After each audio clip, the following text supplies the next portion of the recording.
नमस्कार फिर से सर आपको और दर्शकों को भी प्रणाम मेरा। अमेरिका की बिल्कुल ऑथेंटिक कुंडली तो अवेलेबल नहीं, लेकिन चीन की इस वक़्त मेरे पास अवेलेबल है।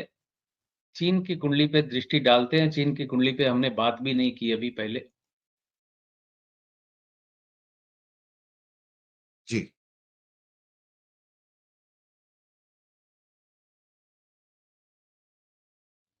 तो चीन ये सच है, 1949 चीन बाद में आज़ाद हुआ था भारतवर्ष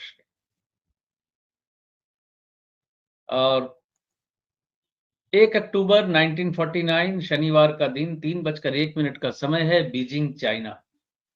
मकर लग्न और मकर राशि की ही कुंडली है चाइना की। और सबसे उल्लेखनीय बात ये है ज्योतिष मित्रों के लिए, जो ज्योतिष में इंटरेस्ट रखते हैं। चाइना की महादशा बुध की चल रही है, अक्टूबर 2019 से शुरू हुई है के नक्षत्र में, यानी सप्तमेश के नक्षत्र में है और ये सप्तमेश चंद्रमा जो है मकर लग्न में बैठा हुआ है, यानी मकर लग्न और मकर राशि। तो बुध नवम में जो विदेश का भाव है और चंद्रमा सप्तमेश यानी अपने अलावा दूसरे लोग, तो दूसरे देशों के साथ चाइना बड़ी तेजी से अपने संबंध मजबूत करता चला जा रहा है। चीन के साथ इस वक्त बहुत से देशों के संबंध हैं, जिन पे चीन चीन परोक्ष रूप से उनको कंट्रोल भी करता है और बहुत से देश ऐसे हैं जिनको चीन मदद करता है और वो चीन के पाले में बैठे हुए हैं। पिछले 14, 15, 10, 15 साल से तो नेपाल चीन की तरफ झुका हुआ है, भूटान चीन की तरफ झुका हुआ है। ऐसे बहुत से देश हैं। श्रीलंका भी लगभग चीन के कब्जे में है। पाकिस्तान तो खुले तौर पे लगभग चीन के इशारे पे चलता है। हालाँकि पाकिस्तान अमेरिका से भी संबंध रख के चलता है। तो चीन की जो ये महादशा है 2036 तक उसकी उत्तरोत्तर क्षमता वृद्धि का संकेत देती है और इस वक़्त बुध में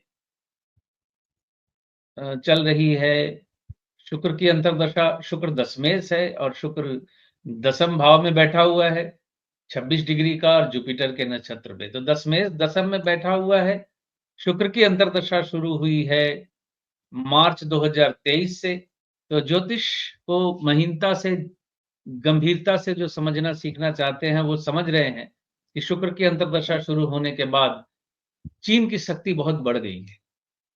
2023 के पहले चीन अमेरिका को कभी चुनौती नहीं देता था, लेकिन 2023 के बाद शुक्र की अंतर्दशा जब से शुरू हुई है, शुक्र बैठा हुआ है दसम भाव में, दशमेश भी है, तो काफ़ी मजबूत स्थिति में है। बृहस्पति की बृहस्पति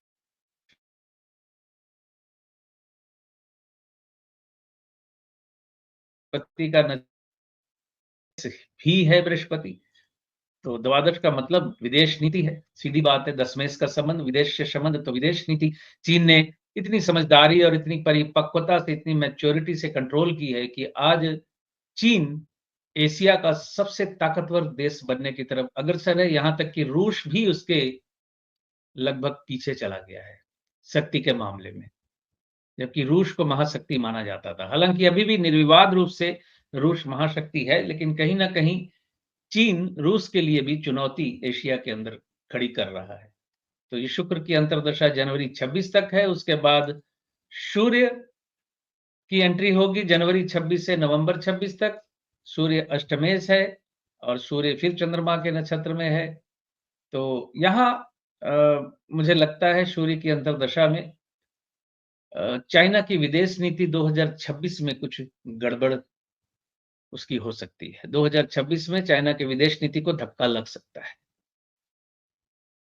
सर, बोलिए।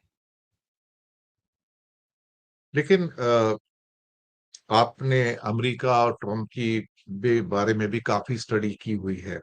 अभी जो रिसेंट टसल जो इनका निकल के आया है, जहां पर रेयर अर्थ की सप्लाई बिल्कुल ही बंद कर दी और फिर अमेरिका को गुस्सा आया, उसको हॉस्टाइल कह दिया और साथ में 100% का टैरिफ लगा दिया। 100% नहीं, 30 और 50 पहले था, तो 130 से 150 तक है। ये 100% नहीं है, 130 से 150% का टैरिफ है।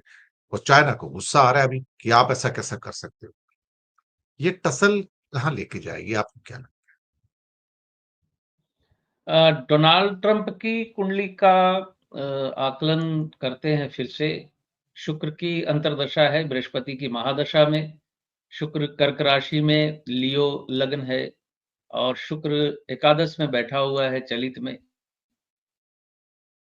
और बृहस्पति के नक्षत्र में, बृहस्पति कन्या में 24 डिग्री का दूसरे भाव से कनेक्शन बना रहा है। बृहस्पति अष्टमेश भी है, पंचमेश भी है, और अष्टमेश का दूसरे भाव में और पंचमेश का दूसरे भाव में।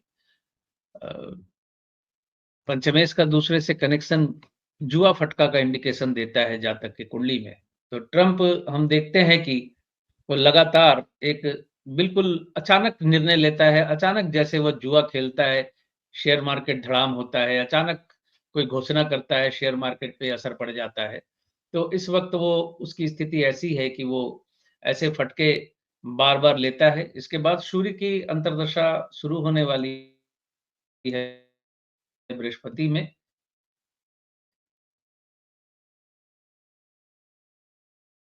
होगा, सूर्य चंद्रमा के नक्षत्र में है, चंद्रमा कैप्रिकॉर्न 9 डिग्री का मकर में, तो चलित में आई नहीं, नहीं, 1 सेकंड, ये कुंडली गलत हो गई। शुर बृहस्पति में शुक्र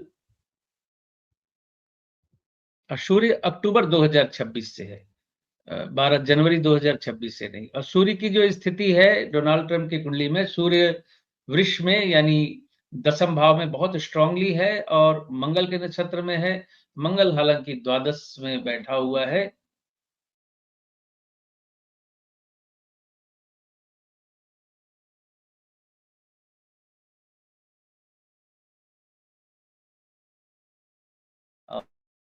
और ट्रंप बहुत ज्यादा एग्रेसिव हो सकते हैं और यही वो वक्त है जब ट्रंप की कुर्सी जाती भी दिखती है मुझे, अक्टूबर 2026 के बाद उसके साथ कोई घटना दुर्घटना घट सकती है। है? मुझे लगता है और कि हाँ, हाँ, दुनिया जी। और दुनिया में बढ़ते हुए तनाव के मद्देनजर जो मैं कहने जा रहा हूं आप लोगों को और दर्शक मित्रों को, सबको याद होगा कि मंगल कर्क राशि में काफी देर तक, लंबे समय तक नीच का था। अभी कुछ दिन पहले सिंह और कर्क के बीच में घूम रहा था। तो काफी बड़ी लड़ाइयां भी हुई, काफी झड़पें हुई, काफी डामाडोल हुई स्थिति विश्व में। अगली ऐसी ही स्थिति पूरे विश्व के लिए आ रही है सितंबर 2026 से जुलाई 2027 तक। तो उसी सितंबर प्रश्न पे 2000। उसी उसी प्रश्न पे मैं आ रहा था, शायद आप वर्ल्ड ठीक वॉर है। की ओर इशारा कर रहे हैं, जहां एक बड़ा कॉन्फ्लिक्ट होगा। तो हाँ, हाँ, क्या मतलब आप वास्तव में प्रश्न सितारे कर ले। ऐसे, नहीं वही आप प्रश्न है प्रश्न। मेरा कि हाँ, क्या ये बड़ा कॉन्फ्लिक्ट हो जाएगा कि बहुत सारे हाँ। देश शामिल हो जाएंगे, और फिर उससे बच पाना मुश्किल होगा, और ये पता नहीं वर्ल्ड वॉर होगी नहीं होगी, लेकिन क्या वर्ल्ड वॉर वाला टाइप का रूप ले लेगा और दुनिया में और खून खराबा होगा, सर? 290 दिन तक मंगल कर्क और इसके लियो के बीच में रहेगा, ऑलमोस्ट हम्म, 290 दिनों तक, सितंबर 2026 से जुलाई 2027 तक। अब 290 दिनों का कर्क में मंगल का होना, सिंह और कर्क के बीच में घूमना, यह जाहिर है वक्री भी होगा। तो वो वक्त काफी क्रूशियल होगा पूरे विश्व के लिए। और अभी जो कल मुझे सुनने में आया, रात को ही एक्चुअली मैंने पढ़ा सोशल मीडिया पे कि काबुल पे शायद अटैक किया पाकिस्तान ने और फिर अ, अफगानिस्तान ने पाकिस्तान पे फिर हमला कर दिया है, एक नई लड़ाई शुरू हो गई है। तो ये कॉन्फ्लिक्ट भी बढ़ने वाला है क्योंकि बहुत जल्द बृहस्पति जो है वक्री होने वाला है फिर से। हाँ। बृहस्पति वक्री होने वाला है। हालांकि नवंबर के अंत तक डेट इस वक्त मुझे एग्जैक्ट मालूम नहीं, शनि मार्गी हो जाएंगे। तो बहुत से रुके हुए काम, बहुत से इंफ्रास्ट्रक्चर से संबंधी रुके हुए काम, ये सारे लाइन पे आएंगे। स्टील इंडस्ट्री वापस खड़ी होने की कोशिश करेगी क्योंकि इंफ्रास्ट्रक्चर बनेगा तो स्टील की बिक्री बढ़नी ही है।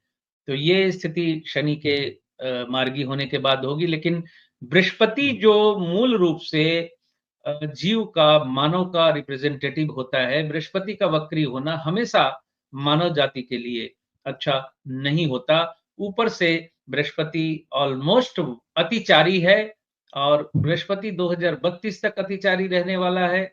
ये जानकारी दर्शकों को, मित्रों को कई बार दे चुका हूं मैं।